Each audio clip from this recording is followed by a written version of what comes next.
Here, delighted you are with us on what will be a very busy day, working our way towards Wild Card Weekend, and the squad is ready to go. It is officially haircut day on Get Up. Neek is here, Dan Graziano freshly shorn, Desmond Howard, and Ryan Clark. I hardly recognize you when you pop up this morning. Everybody got their haircut today. No one gave me the memo. But we begin with the news from Cleveland. It is a developing story, and it's not good. The Browns will be without their head coach, Kevin Stefanski, among others, in their wild card playoff matchup against the Steelers on Sunday night. Stefanski testing positive for COVID-19, along with two other coaches and two players, sources have told ESPN. And the Browns have released a statement that reads, in part, "Our facility is currently closed while contact tracing is taking place. The team will continue to consult with the league and medical experts to determine the appropriate next steps, as the health and safety of our players, coaches, staff, and the entire community remains our highest priority. Our contingency planning calls for special teams coordinator Mike Preifert to serve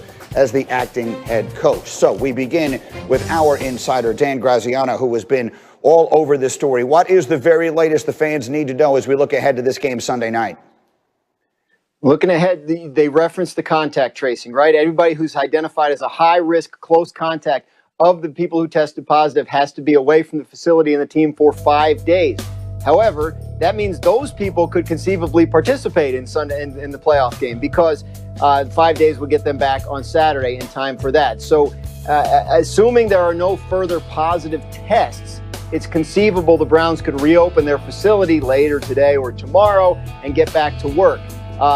In terms of the possibility of the game being postponed, I know that's a question a lot of people have.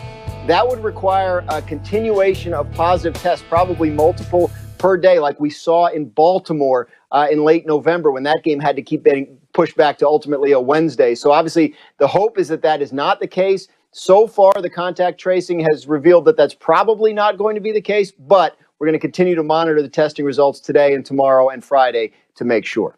So again, to make it clear for the fans who I'm sure are wondering this, the protocols, the policies remain the same in the playoffs as the regular season, yes, which would mean that even if the Browns wind up playing this game significantly shorthanded on the field as well as the sideline, the game will go on.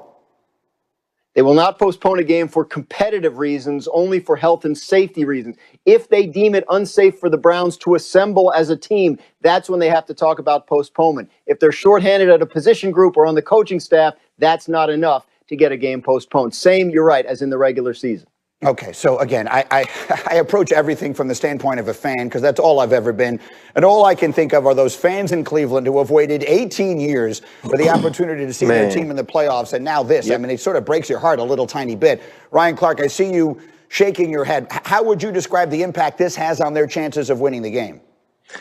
This is a huge impact, Greeny. I don't know if there are 5 head coaches in the league who are more important to their team than Kevin Stefanski is. There hasn't been a Monday morning that Dan Orlowski, Rex Ryan, or I haven't come on this show and talked about how well Baker Mayfield played without tying it directly to Kevin Stefanski, his impact, his schematic mind, and also his play calling. That's every week we come in here saying Kevin Stefanski put Baker Mayfield in the best position to play good football. And when he plays good football, this team wins. And so not only are you losing a head coach, someone that delegates, understands the ebbs and the flows of the games and makes those huge decisions, but you're missing your play caller that's directly tied to the success of your offense, which has elevated this team to a playoff team for the first time in 18 years.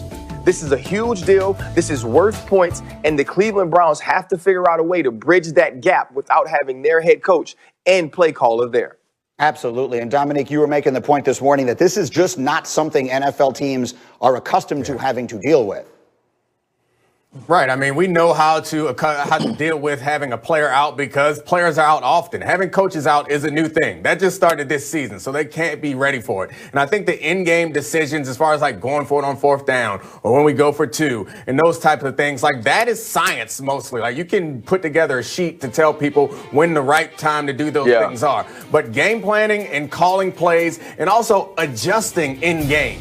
That's a science. That's something that you get used to doing. There's a process that you follow when you adjust to things that you see the defense that the defense has done, and you see opportunities. That is a science. You can't just put somebody in there and tell them, well, if this happens, then this happens. It's not that simple. They're going to have a hard time bouncing back from losing the coach, not just because of his play calling, but because they're going to need to adjust. And playoff games are more about coaching than anything, any other regular season game. So the coaches are going to be at a vast disadvantage, which puts the players also at a disadvantage. Right, and again, we'll wait and see as the tests continue to come in today and the rest of the week if any further players are affected by this. But Desmond, just without the head coach himself, and again, as RC and Neek said, the play caller, how big a deal is this to you as far as the Browns, your hometown team, having a chance to win this Sunday night?